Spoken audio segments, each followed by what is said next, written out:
ప్రభునందు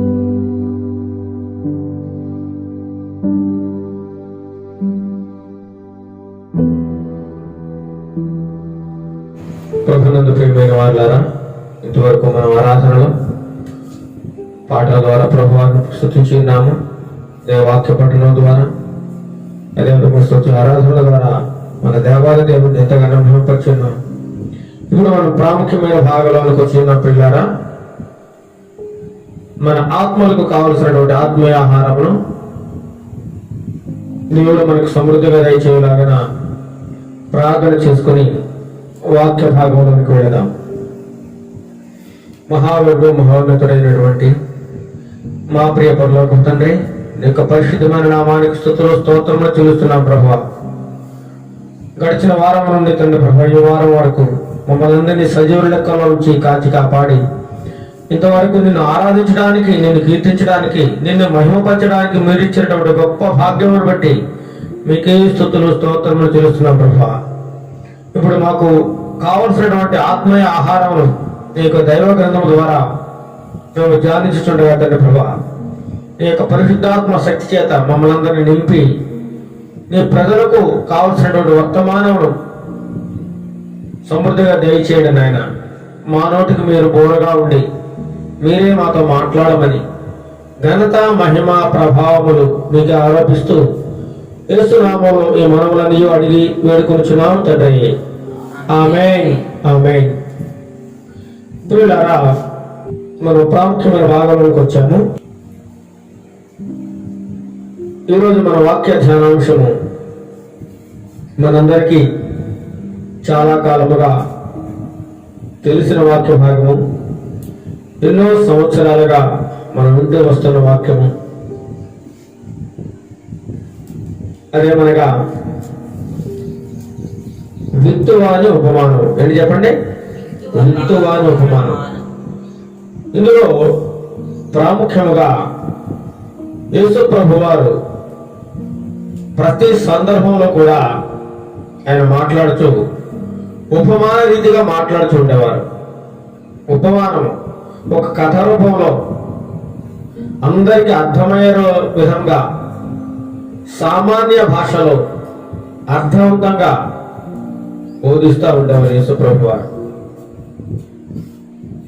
విత్తువాడు విత్తనములను గూర్చి, 4 రకాల స్థలాలను గూర్చి, 4 రకాల మనస్తత్వాలు కలిగిన మనుషులను గూర్చి ఈ వాక్య భాగంలో మనం తెలుసుకుంటాం. ప్రియులారా, ఒక విత్తువాడు విత్తనములు చల్లడానికి ముందుగా ఏం చేస్తాడు పిల్లారా? పొలాన్ని చక్కగా దున్ని సాగు చేస్తాడు. సాగు చేసిన తరువాత విత్తనములు చల్లుతాడు.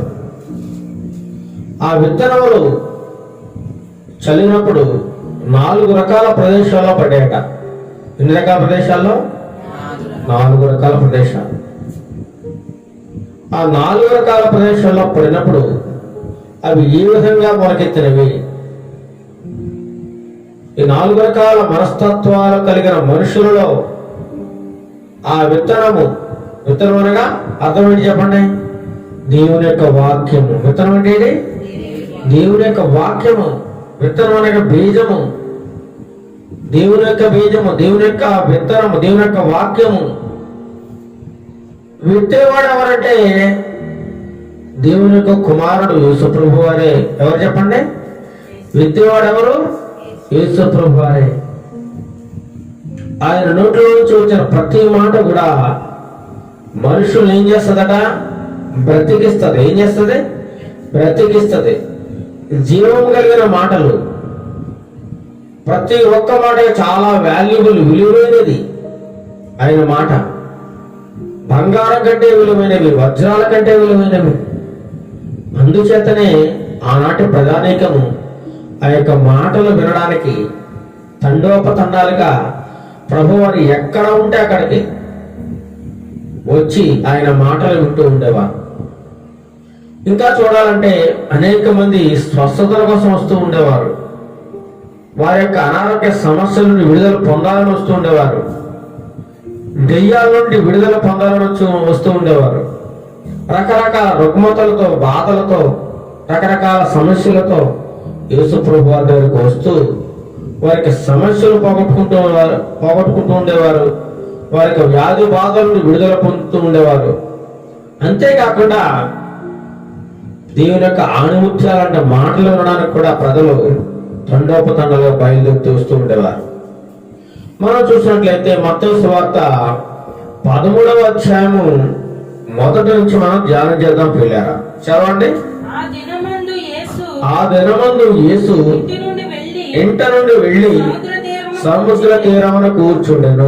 చూడండి, యేసు ప్రభు వారు ఒక రోజు ఇంటి దగ్గర నుంచి బయలుదేరి ఒక సముద్ర తీరము, మనకు తెలుసుగా సముద్ర తీరం, సముద్రపు ఒడ్డున యేసు ప్రభు వారు అక్కడ కూర్చున్నారట. యేసు ప్రభు వారు పలానా చోట కూర్చున్నారు, పలానా చోటకు వెళ్ళారంటే జనాలకు తెలిసిందంటే ఊరుకుంటారు చెప్పండి? ఊరుకోరు. వాళ్ళందరూ వచ్చేస్తారు. అక్కడ ఏదో జరుగుతుంది అద్భుతం. యేసు ప్రభు వారు ఎక్కడుంటే అక్కడ అద్భుతాలు,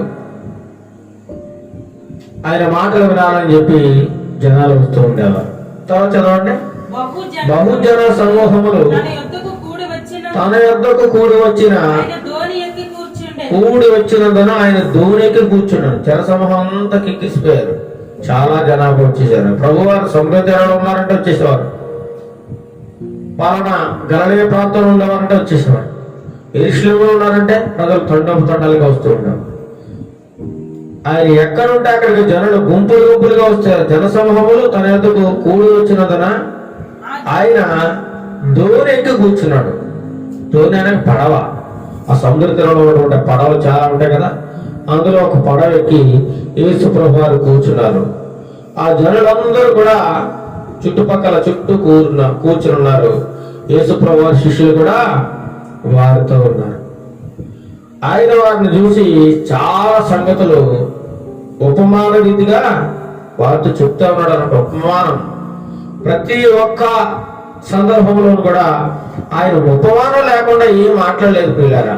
ప్రతి ఒక్కసారి కూడా ఉపమాన రీతిలో వాళ్ళకి బోధిస్తూ ఉండేవాడు. చక్కగా అర్థమయ్యే రీతిలో వారికి వాక్యాన్ని వినిపిస్తూ ఉండేవాడు యేసు ప్రభువు. అయితే ఈ విధంగా వారితో మాట్లాడుతూ ఉన్నాడు. చదవండి. ఆ జనులందరూ ధరణి నిలిచి ఉండగా ఆయన వారిని చూచి చాలా సంగతులు ఉపమాన రీతిగా చెప్పాను.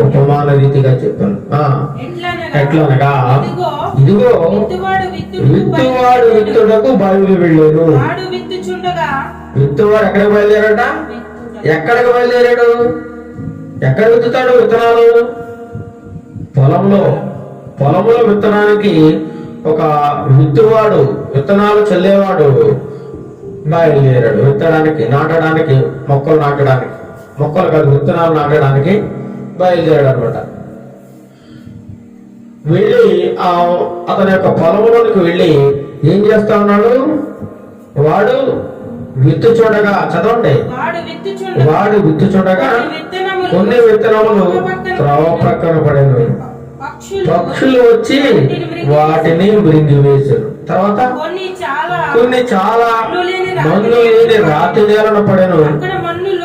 అక్కడ మన్ను లోతుగా ఉండనందున అవి వెంటనే మొలిచిన కానీ సూర్యుడు ఉదయించినప్పుడు మాడి వేరు లేనందున ఎండిపోయాడు. తర్వాత కొన్ని ముండ్ల పొదలలో పడెను. ముండ పొదలు ఎదిగి వాటిని అణిచివేశారు. కొన్ని మంచి నేలన పడెను. ఒకటి 100 గాను, ఒకటి 50 గాను, ఒకటి 30 గాను ఫలించును. చెవులు గలవాడు వినుగాక. ఎవరికైనా చెవులు ఉంటే వాడు వినుగాక. ఎందుకంటున్నాడు యేసుప్రభు గారు? కొన్ని సందర్భాల్లో చెవులు ఉన్నా సరే వారు వినరు. ఏం చేయాలంటే వినరు. మనం ఏదో చెప్తా ఉంటాం, వాడు ఎక్కడో ఏదో ఆలోచిస్తూ ఉంటాడు. చెవులు ఉంటాయి కానీ పని చేయవు. వాడి మనసు ఎక్కడో ఉంటది. అయితే ప్రభు వారు చెప్తా ఉన్నారు, చెవులు గలవాడు వినుగాక. ఇక్కడ 4 రకాల నేలలు, 4 రకాల మనుషులు, 4 రకాల మనస్తత్వాలు కలిగినటువంటి వారి కోసం ఈ వాక్య భాగము దేవుడు మనకు తెలియజేస్తా ఉన్నాడు. పొలంలోనికి వెళ్ళాడు ఒక విత్తువాడు, విత్తనములు చల్లుచూ ఉన్నాడు. చల్లేటప్పుడు కొన్ని విత్తనాలు ఎక్కడ పడ్డాయట? త్రోవ పక్కన. మొట్టమొదటి గుర్తుపెట్టుకోండి. పొలమును బాగా దున్నాడు, విత్తనాలు సిద్ధం చేసుకున్నాడు, పొలానికి వెళ్ళాడు, విత్తనములు చల్లుతా ఉన్నాడు. మొట్టమొదటిగా కొన్ని విత్తనములు చల్లేటప్పుడు కొన్ని విత్తనాలు త్రోవ పక్కన పడ్డాయి. ఎక్కడ పడ్డాయి? త్రోవ పక్కన. పొలానికి ఆనుకుని పక్కన ఒక దారి ఉంది. త్రోవ అంటే ఏంటి? దారి నడిచే దారి. ఆ దారిలో పడ్డాయట కొన్ని విత్తనాలు. ఎక్కడ పడ్డాయి? దారిలో పడ్డాయి, త్రోవ పక్కన పడ్డాయి. పడినప్పుడు పక్షులు ఏం చేసాయట? ఆ విత్తనాలు చూసి వెంటనే త్రోవలో వాలి కిందకి దిగి వాటిని ఏం చేసి మింగి వేసి ఏమైపోయింది? ఆ విత్తనాల పని అయిపోయింది. పక్షులు రావడం, ఆ విత్తనాలు చూడడం, ఆ త్రోవ పక్కన ఉన్న వాటిని మింగేసాను. ఇక్కడ పక్షులు అనగా ఎవరు? పక్షులు అనగా సాతానుడు. ఎవరు? సాతానుడు. విత్తనం అంటే ఏం చెప్పుకున్నాం మనం? దేవుని యొక్క వాక్యం. దేవుని యొక్క వాక్యాన్ని దేవుడు మనుషుల హృదయాల్లో విత్తినప్పుడు వాక్యాన్ని లోపలికి వెళ్ళకుండా, మనుషుల యొక్క హృదయంలోనికి వెళ్ళకుండా అపవాది ఏం చేస్తున్నాడు? మింగి వేస్తా ఉన్నాడు.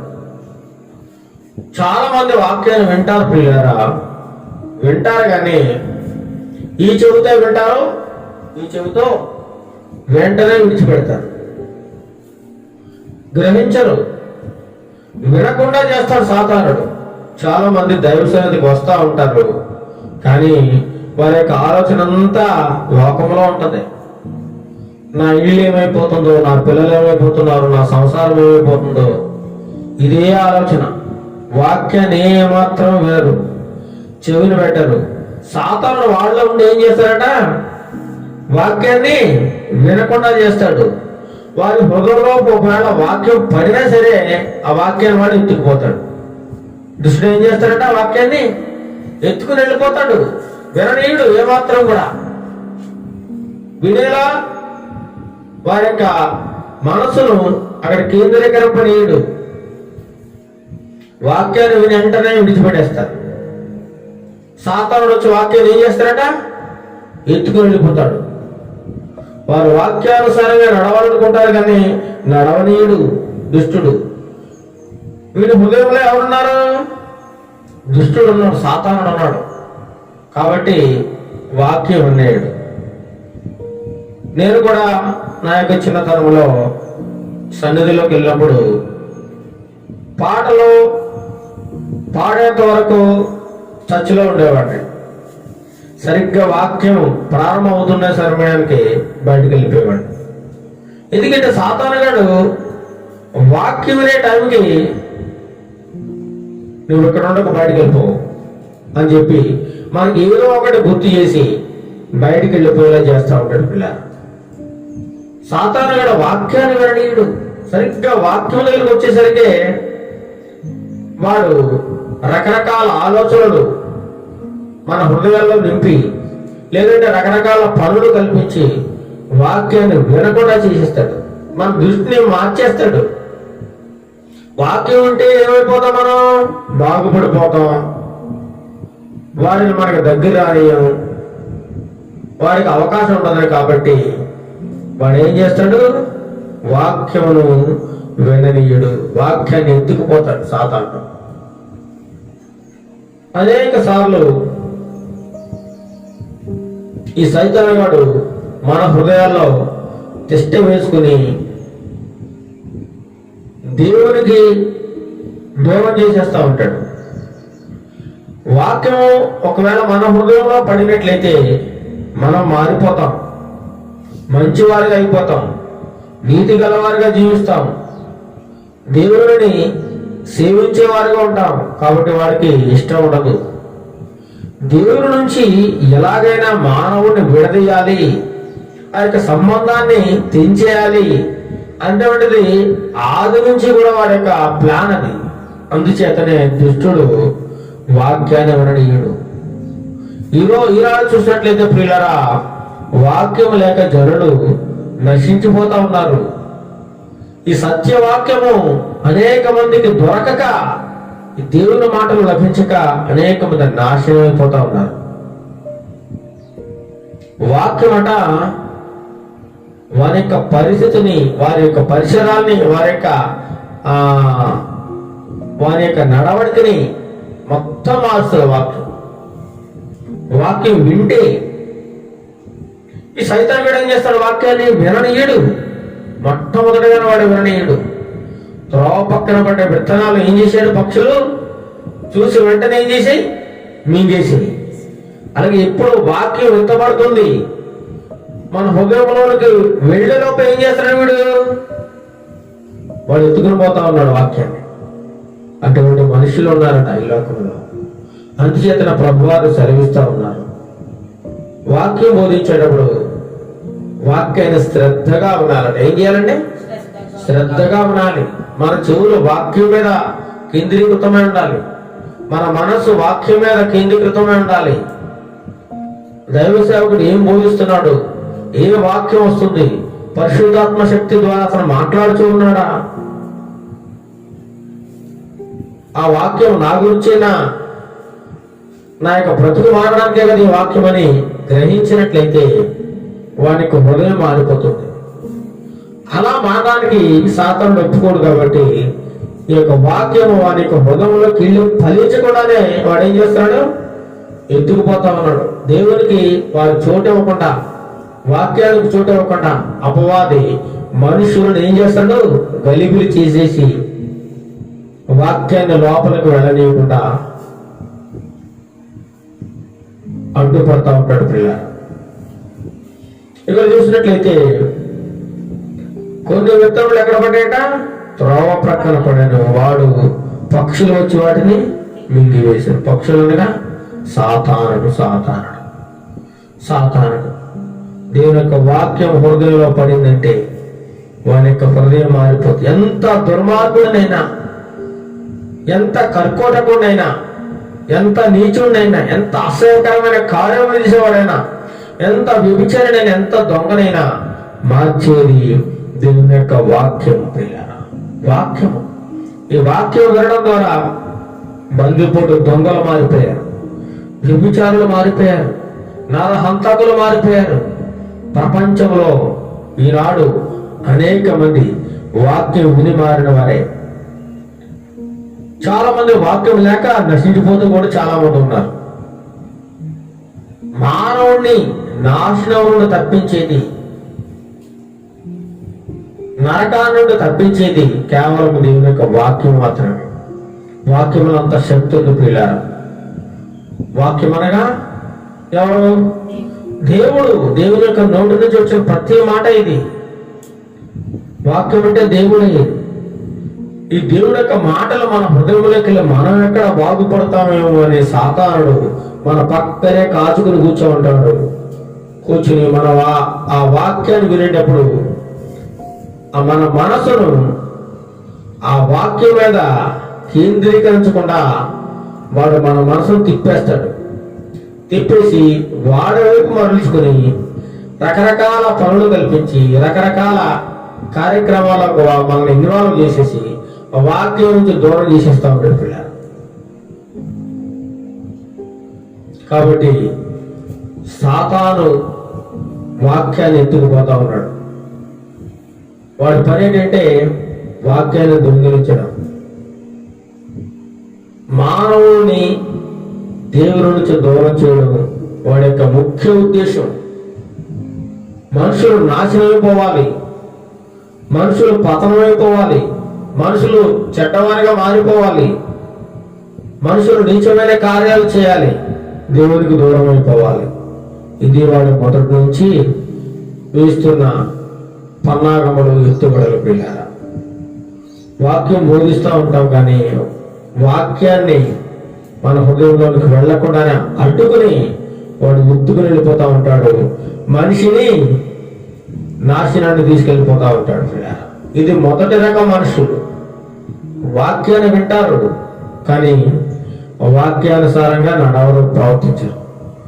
వాక్యం అంటేనే వారికి ఇష్టం లేకుండా చేసేస్తాడు.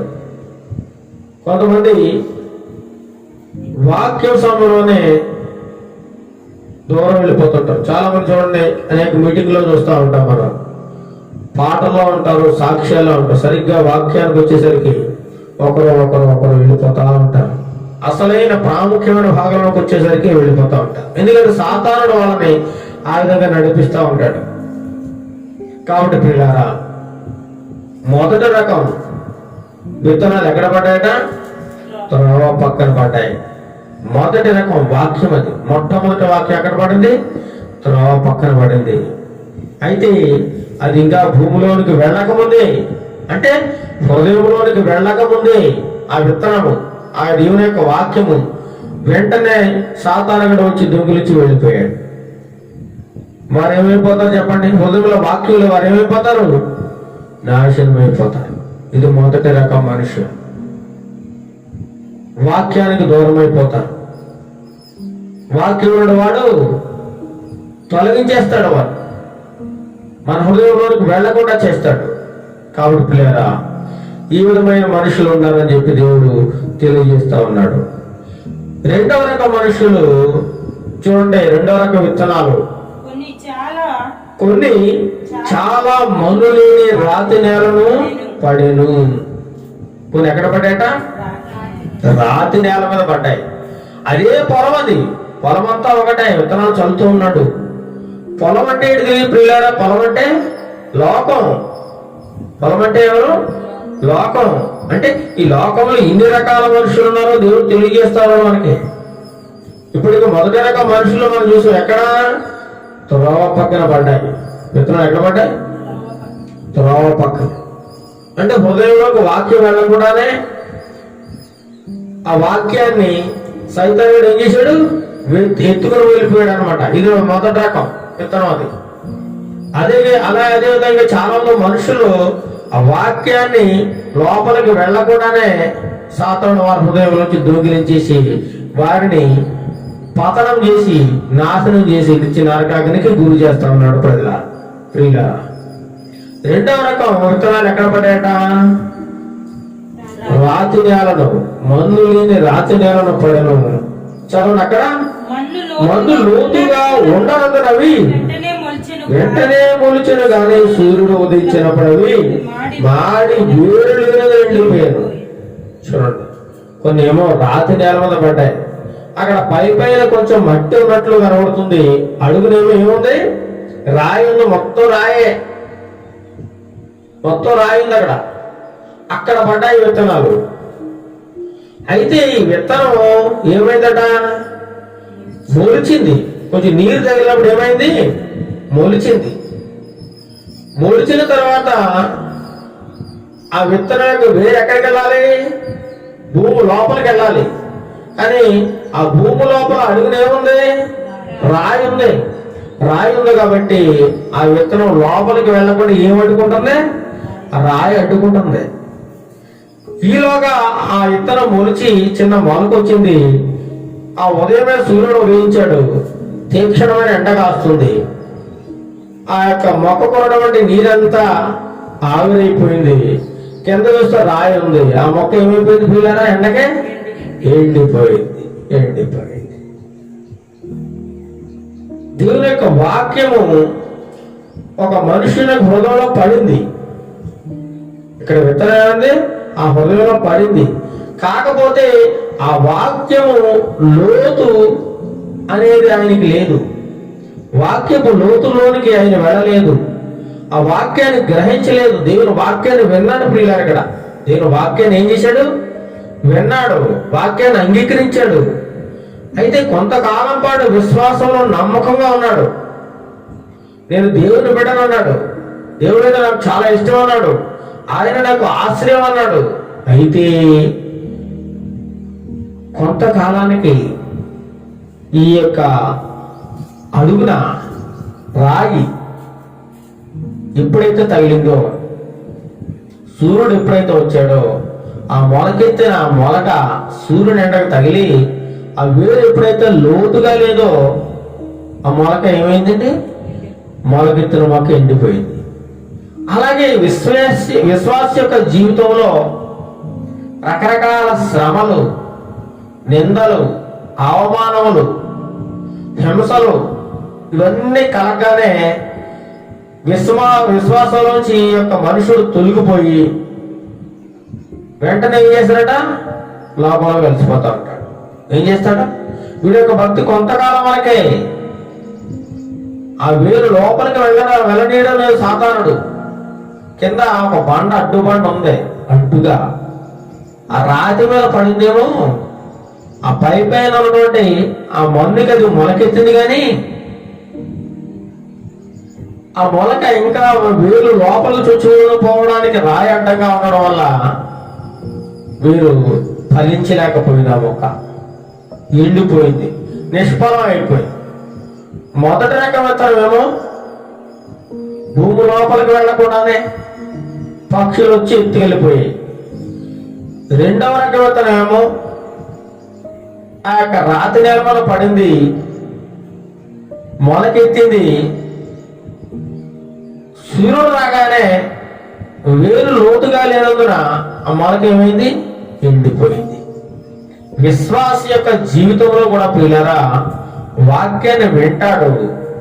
ఆ వాక్యాన్ని గ్రహించే సమయం వచ్చేసరికి, లోతైన ఆత్మీయ జీవితంలోకి వెళ్ళేసరికి సాతానుగా వాడి యొక్క హృదయంలో చేరి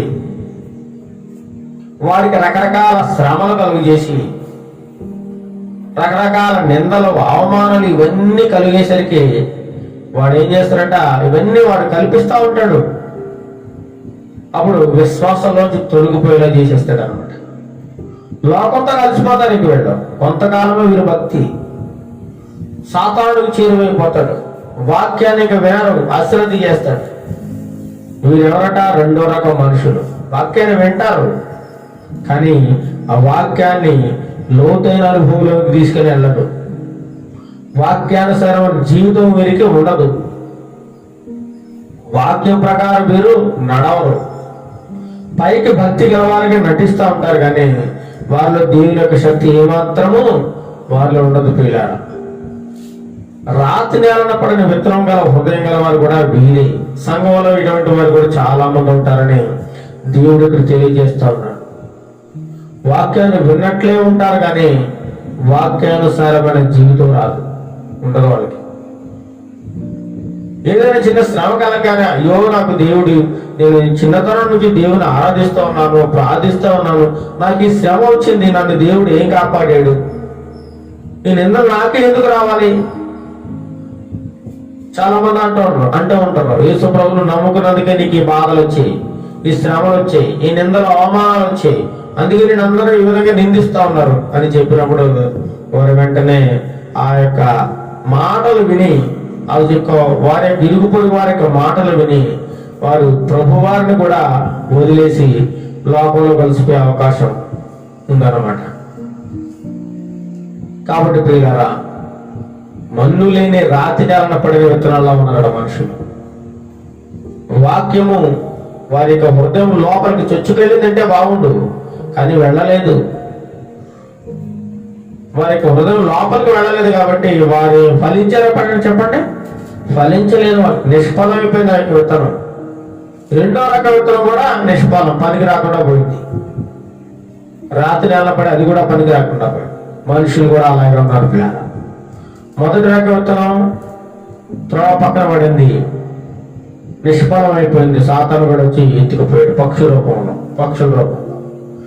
రెండో రకం విత్తనం ఏదో వాక్యం వాడు విన్నాడు, వాక్యం అంగీకరించాడు, పర్వాలేదు, సంతోషంగా దేవుని వాక్యంతో సంతోషించాడు, కొంత కాలం పాటు విశ్వాసంలో బలంగా నిలబడ్డాడు. కానీ ఎప్పుడైతే ఈ సాతానుగాడు శోధనలు, ఉపద్రవాలు, భయంకరమైన నిందలు, అవమానాలు ఎప్పుడైతే వాడి మీద కల్పించాడో వెంటనే వాటిని తట్టుకోలేక విశ్వాసంలోంచి తొలగిపోయి లోకంలో కలిసిపోతా ఉన్నాడు. ఎండిన జీవితం అయిపోయింది వాడికి. ఆ విధంగా కొంతమంది ఉన్నారని దేవుని యొక్క వాక్యం సెలవుస్తోంది. వేరు లేనందున, ఏం లేదు అందులో, వేరు లేనందున,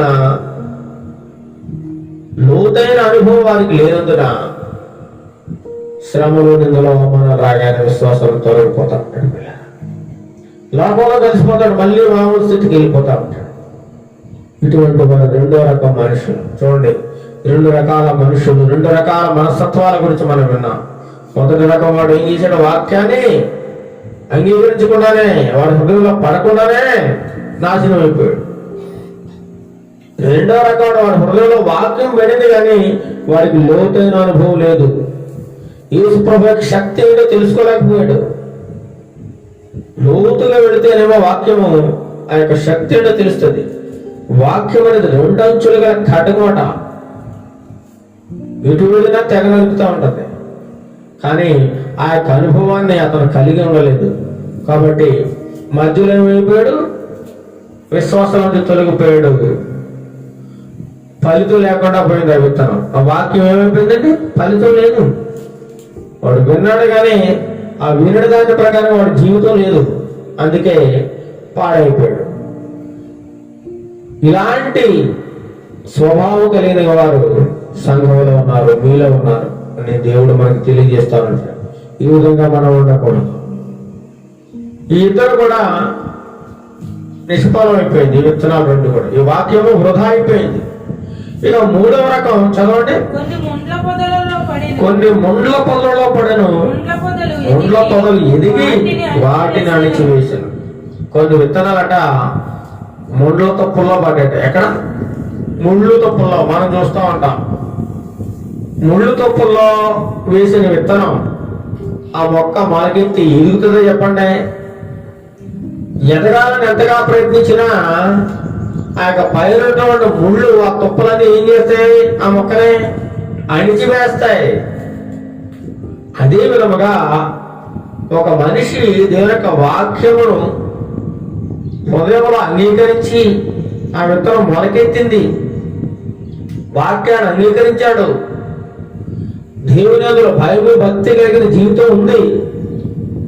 కానీ వీరి యొక్క మనస్సు ఎక్కడ ఉందంటే లోకాశల మీద ఉన్నది. ఎక్కడ ఉంది? లోకాశల మీద ఉంది. సాతాను వీరికి లోకంలో ఉండే రకరకాల ఆశలు చూపించి వాటి వైపు దృష్టి మళ్ళీ చేస్తా ఉన్నాడట. వాటి వైపు దృష్టి మళ్ళీ చేస్తా ఉన్నాడు. ముండ్ల తప్పలో ధనం సంపాదించుకోవడం, వస్తువులు సంపాదించుకోవడం, సంపద సృష్టించుకోవడంలో వీరు నిమగ్నం అయిపోయి దేవుని వాక్యాన్ని విడిచిపెట్టేస్తా ఉంటారట. వీరికి సాతాను రకరకాల రుచులు వదిలేసేసి వాడిని ఎలాగైనా సరే బంధించేసి వాడిని ఎనక్కుండా మన విశ్వాస జీవితానికి ఒక గుడ్డితనం కలిగేసేసి రకరకాల ముళ్ళ తప్పులతోటి మళ్ళీ అణిచి వేసేసి పైకి లేవకుండా చేసేస్తాడు. వాక్యం విన్నాం, వాక్యం గ్రహించాం, ఎదగాలన్నా సరే వాడు ఎదగకుండా చేసేస్తాడు. ముళ్ళ తప్పుల్లాంటి రకరకాల శోధనలు, సమస్యలను వాడు కలుగు చేస్తూ ఉంటాడు. ఐహిక విచారం అట, ఐహిక విచారం. ఇప్పుడు దేవుని వాక్యం ఎదగాలన్నా కొన్ని సమస్యలు మనం ఎదగనీయవు. ఏంటా సమస్యలు? అయ్యో నేను ఎలా బతకాలి, నా పరిస్థితి ఏంటి, నా అప్పులు ఎవరు తీర్చాలి, నా భవిష్యత్తు ఏంటి, నా పిల్లల భవిష్యత్తు ఏంటి, నేను ఎప్పుడు ధనవంతుడు అవ్వాలి, నేను ఎప్పుడు ఎదగాలి, ఇలా రకరకాల ఆలోచనలు కల్పించుకుని ఈ మనుషుడు ఏం చేస్తా ఉన్నాడు? కృంగిపోతా ఉన్నాడు. దేవుని వాక్యం అయితే లోపలికి వెళ్ళేది కానీ ఫలించే అనుభవం లేదు ఇతనికి.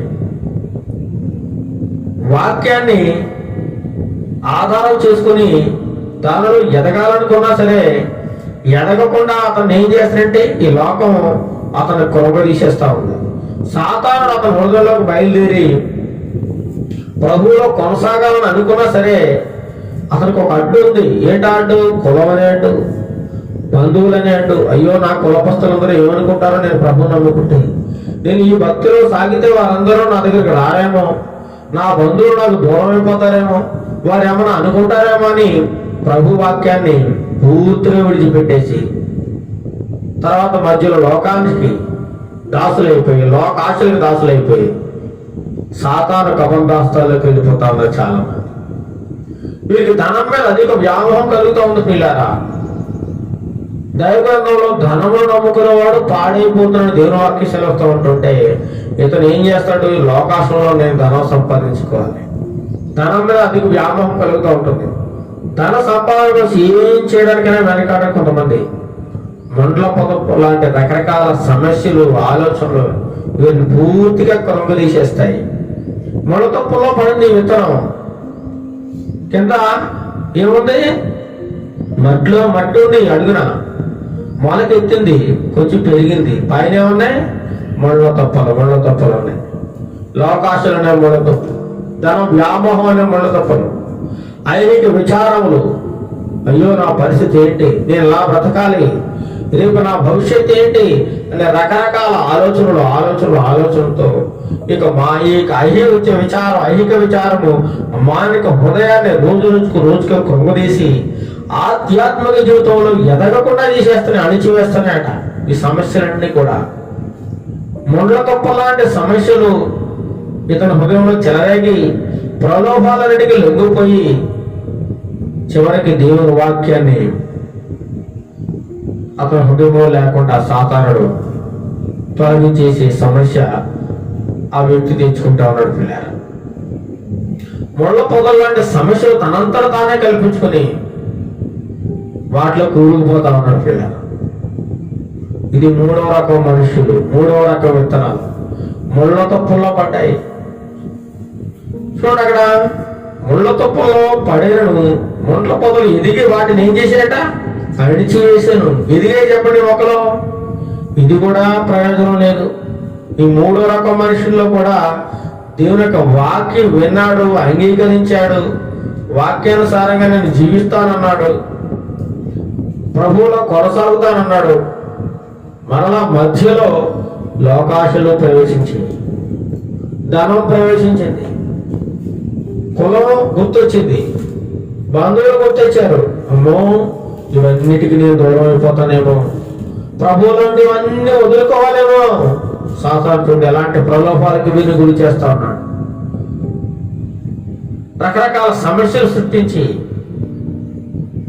ముండ్ల పొదల లాంటి సమస్యలన్నీ వీడికి క్రియేట్ చేసి వీడిని ఆత్మీయ జీవితంలో ఎదగకుండా ఒక ఉన్నతమైన జీవితాన్ని అనుభవించడానికి ముందుకు వెళ్ళేటప్పుడు పైన రకరకాల ముళ్ళతప్పులన్నీ వేసేసి ఈ సాతానుగాడు అణిచివేయడానికి ప్రయత్నిస్తా ఉన్నాడు. ధనం మోసం, ధన సంపాదన, ధనం మోసం అని తెలిసినా సరే దానిలోనే మునిగిపోయి ధనాన్ని సంపాదించుకుంటూ ఈ లోక సంబంధమైన ఐహిక విచారములు, ఇహలోక సంబంధమైన అనేక రకరకాల విచారాల్లో కృంగిపోయి ఏమి తిందుమా, ఏమి త్రాగుదమా అని ప్రాణాన్ని గురించి ఆలోచిస్తూ, ఏమి ధరించుకుంటున్నా అని బట్టల గురించి ఆలోచిస్తూ, దేవుని గురించి ఆలోచిస్తూ వాక్యాన్ని పక్కన పెట్టేస్తా ఉన్నారు అనేక మంది. వాక్యం నిమిత్తం ఎట్టి సమస్యలు శోధనలు వచ్చినా సరే విడిచిపెట్టకుండా ఉండాలి. కానీ సమస్య రాగానే వీళ్ళు పారిపోతారు. ఏం చేస్తారు పిల్లారా? విశ్వాస జీవితంలో ముందుకు వెళ్ళేటప్పుడు సమస్యలు వస్తాయి, ఇబ్బందులు వస్తాయి, ఇరుకులు వస్తాయి, నష్టాలు వస్తాయి, కష్టాలు వస్తాయి, నిందలు వస్తాయి, హింసలు వస్తాయి. ఇవన్నీ తట్టుకుని విశ్వాస జీవితంలో ముందుకు వెళ్ళాలి. కానీ ఇలా ముందుకు వెళ్ళడానికి సాతానుడు ఒప్పుకోడు కదా. అందుకని ఏం చేస్తాడు? నువ్వు ఇందులో వెళితే నువ్వు పూర్తిగా నాశనం అయిపోతావు అని చెప్పేసి ఈ లోకాన్ని చూపిస్తూ ఉంటాడు. ఈ రంగురంగుల లోకాన్ని చూపించి అందులో ఉంటే నువ్వు ఎదగలేవు, నా దగ్గర ఉంటే ఇవన్నీ నీకు ఇస్తాను. ఒకనాడు యేసు ప్రభువు దగ్గరికి శోధించడానికి వచ్చినప్పుడు సాతానుడు ఈ లోకమును, ఈ లోకంలో ఉన్నటువంటి మహిమను, ఈ లోకరాజ్యాలన్నీ చూపించి యేసు ప్రభు వారికి నువ్వు నాకు మొక్కు, ఈ లోకం అంతా నీకు ఇచ్చేస్తాను, ఈ లోకరాజ్యాలన్నీ నీకు ఇచ్చేస్తాను అని ప్రభువారికి చెప్తా ఉన్నాడు సైతాను. అప్పుడు ప్రభువారు ఏమిచ్చారు? నీ ప్రభు అయిన దేవుని నువ్వు శోధింపుకో, సాతానా వెళ్ళిపో అన్నాడు ప్రభు. సాతాను చూపించే ఆశలకు ప్రభువారు లొంగలేదు పిల్లారా. సాతాను చూపించే ఈ రంగురంగుల ప్రపంచానికి ఆయన లొంగలేదు. వెంటనే అక్కడ గద్దించి పంపించేసి, ఈనాడు అనేక మంది లోకాశలో లొంగిపోయి దేవుని వాక్యానికి దూరం అయిపోతా ఉన్నారు పిల్లారా. వాక్యాన్ని అంగీకరించినట్లు అంగీకరించి మళ్ళా వెనక్కి వెళ్ళిపోతా ఉన్నారు, లోకంలో కలిసిపోతా ఉన్నారు. కుక్క తన వాంతికి తిరిగినట్లు మళ్ళీ వెనక్కి వెళ్ళిపోతా ఉన్నారు. మత్తయి 6:20 అదే వాక్యం, ఏమి తిందుమో ఏమి త్రాగుదమో అని ప్రాణముల గురించి ఏనను, ఏమి ధరించుకుందామో అని మీ దేవుని గురించి చింతపొడి, చింతించొద్దు, నేను చూసుకుంటా, మీ భారమంతా నా మీద వేయండి, మీరు నిశ్చితంగా ఉన్న ప్రభువారు సెలవుస్తుంటే లోకము కోసం, తన పిల్లల కోసం, తన కుటుంబం కోసం, తన ఎదుగుదల కోసం, ధనం కోసం ఆశిస్తూ ముళ్ళ తుప్పలాంటి సమస్యలన్నీ కల్పించుకొని తీవ్రులు ఎదగకుండా కృంగిపోతా ఉన్నాడు పిల్లారా. దేవుని వాక్యాన్ని పక్కన పెట్టేస్తా ఉన్నాడు. వీళ్ళెవరు? 3వ రకం మనుషులు. ముండ్ల మొదల్లో పడిన విత్తనాలు. ఉపయోగం ఉందా చెప్పండి? విత్తనాలు కూడా ఉపయోగం లేదు, నిష్ఫలం అయిపోయినాయి. మొట్టమొదట త్రోవ పక్కన పడిన విత్తనాలు కూడా ఫలితం లేకుండా పోయాయి, సాతాను కూడా ఎత్తుకుపోయాడు. 2వ రకం విత్తనాలు రాతి నేల మీద పడ్డాయి. ఎదుగుదామంటే మొలకెత్తి ఆ వేరు లోపలికి వెళ్ళడానికి రాయి అడ్డంగా ఉండడం చేత ఏమైంది? ఎండిపోయింది. అది కూడా ఫలితం లేకుండా పోయింది. ఇక 3వ రకం విత్తనం ఎక్కడ పడింది? ముండ్ల తుప్పల్లో. అది విత్తనం మొలిచింది, ఎదగాలనుకుంది ఆ మొక్క, కానీ పైన ఏమంటొచ్చి ముళ్ళు తుప్పలు అంటొచ్చే పిల్లలు. ఈ లోకం అంటొచ్చింది, లోక ఆశలు అంటొచ్చాయి. దేవుళ్ళు ఎదగడానికి, వాక్యంలో ముందుకు సాగిపోవడానికి, వాక్యంలో బాగా ఎదగడానికి, పరిశుద్ధాత్మ సహవాసంలో ఎదగడానికి ముందుకు వెళ్ళాలనుకుంటే ఏముండొచ్చు పిల్లలు? సాతానుడు రకరకాల లోకంలో అన్ని చూపించేసి వాడు గుంజేసుకుని రకరకాల ఐక్య విచారాలు, ధన వ్యామోహం ఇవన్నీ కల్పించేసి వాడిని ఎదగకుండా ఆధ్యాత్మిక జీవితంలో ఎదగకుండా పతనం చేసేసాడు, పాడు చేసేసాడు. అందుచేత ప్రియులారా, ఈ 3వ రకం మనుషుల్లా కూడా మనం ఉండకూడదని దేవుని వాక్యం సెలవుస్తాం. ప్రియులారా, ఎన్ని సమస్యలు వచ్చినా, ఎన్ని నిందలు వచ్చినా, ఎన్ని అవమానాలు వచ్చినా, ఈ ముండ్ల పొద లాంటి ఎన్ని సమస్యలు వచ్చిన మనుషులు వెనుకంజ వేయకూడదు, కానీ వెనక్కి వెళ్ళిపోతా ఉన్నారు, లోకంలో కలిసిపోతా ఉన్నారు. ఈ 3వ రకం మనుషులు. ఇవి చూసినట్లయితే చివరిగా చదవండి. కొన్ని మంచి నేలను పడి ఒకటి 100 గాను, ఒకటి 60 గాను, ఒకటి 30 గాను ఫలించెను. చెవులు గలవాడు వినుగాక. 4వ రకం విత్తనాలు ఎక్కడ పడాయట? మంచి నేలను పడనే. ఏ నేల పడ్డాయి? మంచి నేలను పడ్డాయి. 4 రకాల విత్తనాలు, 4 రకాల మనుషుల్లో హృదయాల పడ్డాయి. విత్తనం ఒకటే, విత్తనం అన్ని విత్తనాలు ఒకటే రకంగా ఉన్నాయి. విత్తనం అంటే దేవుని యొక్క వాక్యం ఎప్పుడు ఒక్కడగా ఉండదు. వాక్యం ఎప్పుడు కూడా రకరకాలుగా మారిపోతుంది. నిన్న నేడు నిరంతరము దేవుడు ఏకరీతిగా ఉన్నాడు. అదే రకంగా వాక్యం కూడా ఎన్నటన్నటికీ భూమి ఆకాశం గతించిపోయిన దేవుని మాటలు ఎప్పుడు గతించమని దేవుని వాక్యం సెలవుస్తూ ఉంది. వాక్యం ఎప్పటికీ మారదు, కానీ మనుషులు మారిపోతూ ఉన్నారు. పిల్లారా, ఈ వాక్యం లేక నశించిపోతూ ఉన్నారు, నాశనం అయిపోతూ ఉన్నారు. ప్రపంచంలో అత్యధిక శాతం మంది పాడైపోవడానికి కారణము వారి జీవితంలో వాక్యం లేకపోవడం చేతనే. ఈ 4వ రకం విత్తనం చూసినట్లయితే మంచి నేలన పడిందంట. విత్తవాడు విత్తుతూ ఉన్నప్పుడు కొన్ని త్రోవ పక్కన పడ్డాయి, రాతి నేల మీద పడ్డాయి, ముళ్ళ తుప్పలో పడ్డాయి, కొన్ని ఎక్కడ పడ్డాయి? మంచి నేలన పడ్డాయి. మత్తయి 13:8 కనబడుతుంది. మంచి నేలన పడిన విత్తనాలు. మంచి నేలన పడింది వాక్యం. వాక్యం అనగా దేవుని యొక్క బీజము. విత్తువాడు ఎవరంటే యేసు ప్రభు వారే, దేవుని యొక్క ప్రియ కుమారుడే. వాక్యాన్ని విత్తుచున్నాడు, మనుషుల హృదయాల్లో వాక్యాన్ని విత్తుచున్నాడు. బాగుపడండి, ఫలించండి, అభివృద్ధి చెందండి, విశ్వాసములో ముందుకు సాగిపోండి, నిత్య రాజ్యాన్ని పొందుకోండి అని దేవుని వాక్యాన్ని వెతుకుతూ ఉంటే ఈ 3 రకాల మనుషులు వాక్యాన్ని హృదయంలోనికి వెళ్లకుండా సాతానికి హృదయంలో చోటొచ్చి లోకానికి దాసులైపోయిన వారుగా ఉన్నారు. ఈ మంచి నేలను పడిన విత్తనం ఎవరంటే దేవుని వాక్యాన్ని విని గ్రహించి దాని ప్రకారం నడిచేవారే మంచి నేలను పడిన విత్తనాలు ప్రియారు. మంచివారు వీళ్ళు, నీతిమంతులు, యథార్థవంతులు వీళ్ళు, వాక్యం ప్రకారంగా జీవించేవారు, దేవుని యందు భయభక్తులు కలిగి జీవితాన్ని జీవించేవారు, వాక్యాన్ని లోతుగా పరిశీలించి వాక్యపు లోతులను గ్రహించేవారు. దేవుని వాక్యం అంటే దేవుడే మనతో మాట్లాడుతున్నాడని విశ్వాసం నుంచి భయభక్తులతో జీవించేవారే ఈ యొక్క మంచి నేలను పడిన విత్తనాలు. మంచి హృదయంలో పడిన పిల్లరా, ఆ హృదయంలో వాక్యం పడిన వెంటనే ఆ యొక్క వాక్యాన్ని అంగీకరించాడు, వాక్యాన్ని స్వీకరించాడు. యేసు ప్రభువు నా సొంత రక్షకుడు, నా కోసమే ఈ భూలోకానికి వచ్చాడు, నా కోసమే ఆయన మరణించాడు అని ఎవరైతే తెలుసుకుంటారో మంచి నేలను పడిన విత్తనంతో వాళ్ళు సమానం. ఈ విత్తనం ఏం చేస్తుంది? భూమిలో పడింది ప్రియులారా.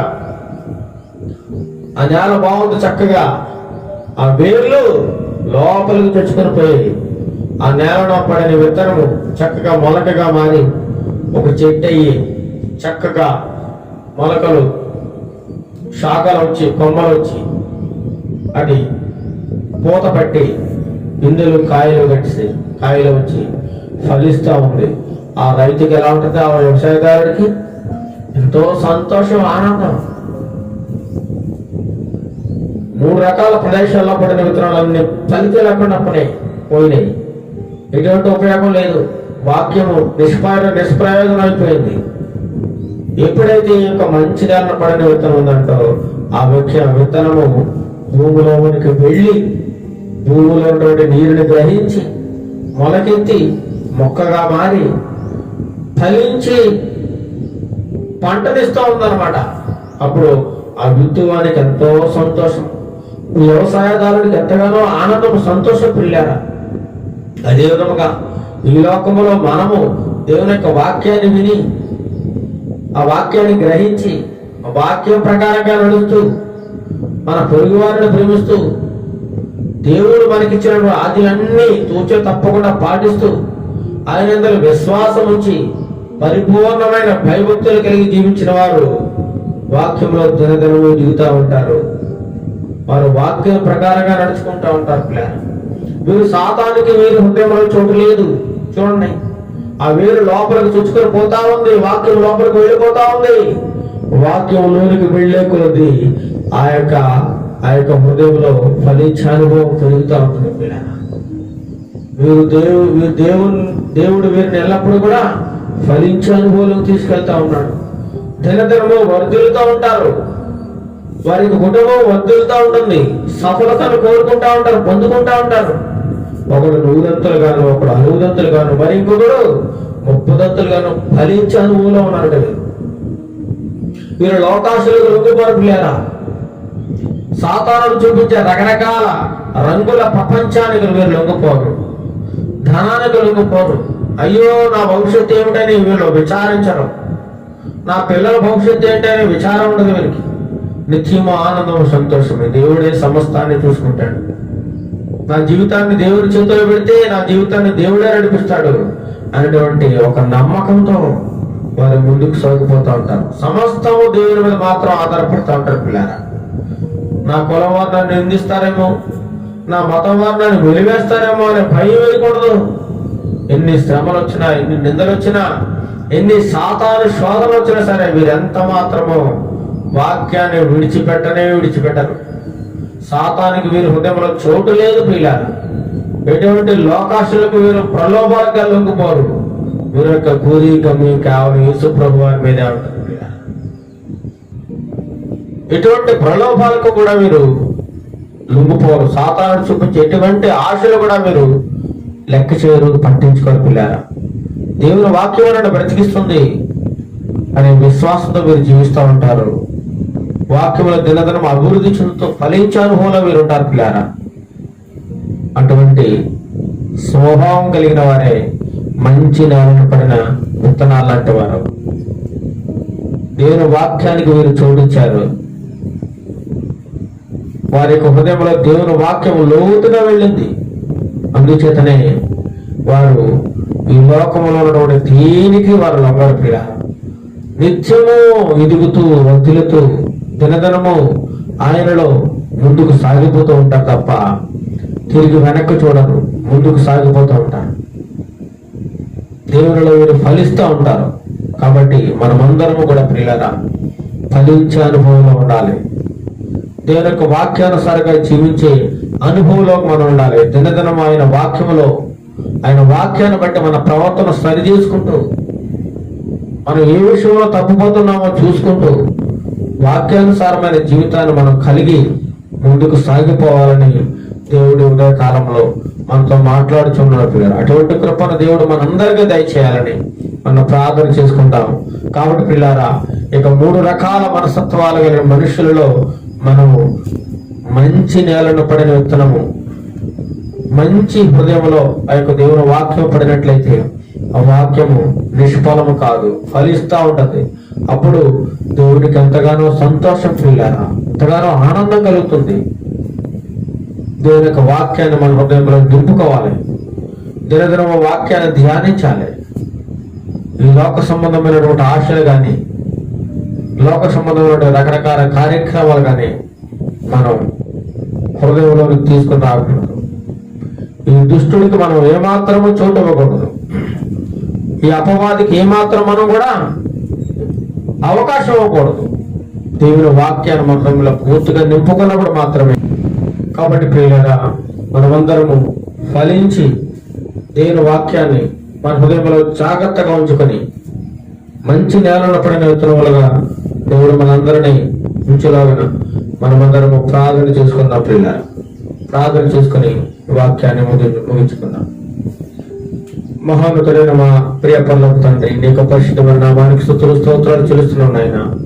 ఇంతవరకు నీ వాక్యము ద్వారా తండ్రి ప్రభా 4 రకాల విత్తనములు 4 చోట్ల పడ్డాయి. 4 రకాల ప్రదేశాల్లో నీ యొక్క వాక్యాన్ని విత్తినప్పుడు తండ్రి ప్రభా, అందులో 3 రకాల ప్రదేశాల్లో పడినప్పుడు అవి వృధా అయిపోయింది నాయన. నీ వాక్యం వృధా అయిపోయింది ప్రభా, ఫలించలేదు నాయన. 3 రకాల మనస్తత్వాలు కలిగిన హృదయాల్లో పడినప్పుడు వారు ఫలించే అనుభవానికి వారు రాకుండానే సాతానుడికి వారి హృదయంలో చోటిచ్చి తండ్రి ప్రభా, దేవుని వాక్యము వారి యొక్క హృదయాల్లో ఫలించకుండా వారు చేసుకున్నారు నాయన. మంచి నేలను పడిన విత్తనం తండ్రి ప్రభా, దేవుని యొక్క వాక్యము వారి యొక్క హృదయాల్లోనికి చొచ్చుకుని పోయి తండ్రి ప్రభా, వారి యొక్క జీవితం మారింది. వారి యొక్క హృదయంలో తండ్రి ప్రభా నీ వాక్యానికి చోటునిచ్చినందువల్ల వారు 100 60 30 ఫలించగలిగారు తండ్రి ప్రభా. మేము కూడా నీ వాక్యానికి మా హృదయాల్లో చోటుచ్చిన ఆయన, నీ వాక్యానుసారంగా జీవించే కృపను నీ మాకు మా బిడ్డలందరికీ దయచేయండి నాయన. ఈనాడు అనేక మంది నీ వాక్యము లేక నశించిపోతున్నారు ప్రభా. వాక్యాన్ని పడుతూ అవేవో మాటలు అనుకుంటూ తండ్రి ప్రభా, ఈ యొక్క మాటలకు విలువ లేకుండా అనేక మంది చేస్తూ ఉన్నారు తండ్రి ప్రభా. వారు నశించిపోవడానికి కారణము వారి హృదయాల్లో నీ యొక్క వాక్యం అనే విత్తనము లేకపోవడం చేతనే ఈ లోకంలో అనేక మంది నశించిపోయి నాశనమైపోయి సాతానుడికి చేరువైపోయి నరకానికి దగ్గరగా ఉన్నారు తండ్రి ప్రభా. అటువంటి వారిని రక్షించడం నాయన. వారి యొక్క హృదయాల్లో నీ వాక్యమును చొచ్చుకొని పోవడానికి నీ కృపను సహాయంలో దయచేయండి నాయన. వారి యొక్క హృదయాలను తెరవు చేయండి ప్రభా. నీ వాక్యమును అంగీకరించే కృపను వారందరికీ దయచేయండి నాయన. ప్రియ బిడ్డలందరూ రక్షించండి. ఎవరు నశించిపోవడం నీకు ఇష్టం కాదు తండ్రి ప్రభా. అందరూ మారు మనసు పొంది ప్రతి ఒక్కరు రక్షింపబడాలనేది నీ యొక్క ప్రణాళిక తండ్రి ప్రభా. నీ యొక్క ప్రణాళిక ప్రకారం వారందరూ నడుచుకోవడానికి, వారి యొక్క హృదయాల్లో నీకు చోటు ఇవ్వడానికి, నీ వాక్యానికి చోటు ఇవ్వడానికి నీ కృపను సహాయం దయచేయండి, మార్పు దయచేయండి ప్రభా. నీ వాక్యం ద్వారా ప్రపంచం రక్షింపబడుతుంది ప్రభా.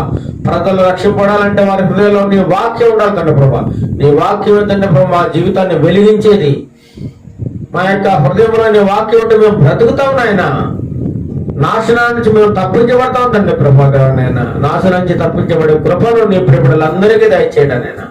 రక్షించండి, సహాయం చేయండి నాయన. దినదినము నీ వాక్యములో బలపడుతూ తండ్రి ప్రభా నీవిచ్చి అనేకమైన దీవెనలు ఆశీర్వాదాలు పొందుకునే కృపను నీ ప్రియబిడ్డ అందరికీ దయచేయండి, సహాయం దయచేయండి. వాక్యానుసారంగా జీవించే కృపను అందరికీ దయచేయండి. నీ వాక్యపు లోతుల్లోనికి వెళ్ళి ఆ యొక్క వేరు హృదయం లోపలికి చొచ్చుకొని పోతున్న ప్రభావ వాక్యంలో బలపడడానికి నీ శక్తిని, కృపను, సహాయంలో దయచేయండి. నీకు పరిశుద్ధాత్మ శక్తితో ప్రతి ఒక్కరిని నింపండి, సహాయం చేయండి నాయన. ఈ యొక్క సువార్త సకల జనులకు ప్రకటించడానికి నీ కృపను, సహాయం దయచేయండి. ఈ వాక్యం ద్వారా ఎంతమంది అయితే బలపడుచున్నారు వారందరిని దీవించండి, మార్పు దయచేయండి. వారి హృదయంలో తండ్రి ప్రభు వాక్యాలను చూడించే వారిగా చేయండి నాయన. వాక్యం ఎంతమంది అయితే వింటున్నారో వారందరి హృదయాలు తెరవబడి తండ్రి ప్రభు వాక్యాన్ని హృదయంలో స్వీకరించడానికి వారికి గొప్ప మనసును దయచేయండి, ఉన్నతమైన మనసును దయచేయండి. దీవించండి, ఆశ్రయించండి. ఘనత, మహిమ, ప్రభావాలు మీకు ఆరోపిస్తూ నజరేయుడైన యేసుక్రీస్తు నామములో అడిగి ప్రార్థన చేస్తున్నాం తండ్రి. ఆమేన్, ఆమేన్. పరలోక ప్రార్థన. పరలోకమందున మా తండ్రి, నీ నామం పంచపరచబడును గాక, నీ రాజ్యం వచ్చును గాక, నీ చిత్తం పరలోకం నెరవేర్చినట్టు భూమి మీద నెరవేరును గాక. మాకు కావలసిన అనుదిన మాకు దయచేయు. మానవస్తులు మేము క్షమించడానికి మాలను క్షమించు. మా శోధనను దగ్గరను తప్పించు. ఎందుకంటే రాజ్యము, బలము, మహిమ నిరంతరం నీవైనావు తండ్రి. ఆమేన్, ఆమేన్. ఆశీర్వాదం. మన తండ్రి దేవుని ప్రేమయు, మన ప్రభువైన యేసుక్రీస్తు కృపయు, పరిశుద్ధాత్మ దేవుని యొక్క నిన్ను సహవాసము ఇప్పుడు నువ్వు ఎల్లప్పుడూ సదాకాలము మా అందరికీ, నీ ప్రియబిడ్డలందరికీ, వారి యొక్క హృదయాల్లో నీ వాక్యమును చూడించే బిడ్డలందరికీ సదాకాలము తోడైండు నడిపించును గాక. ఆమేన్, ఆమేన్. అందరికీ వందనములు. ప్రభు మిమ్మల్ని, మీ కుటుంబాలను దీవించి ఆశీర్వదించును గాక. ఆమేన్.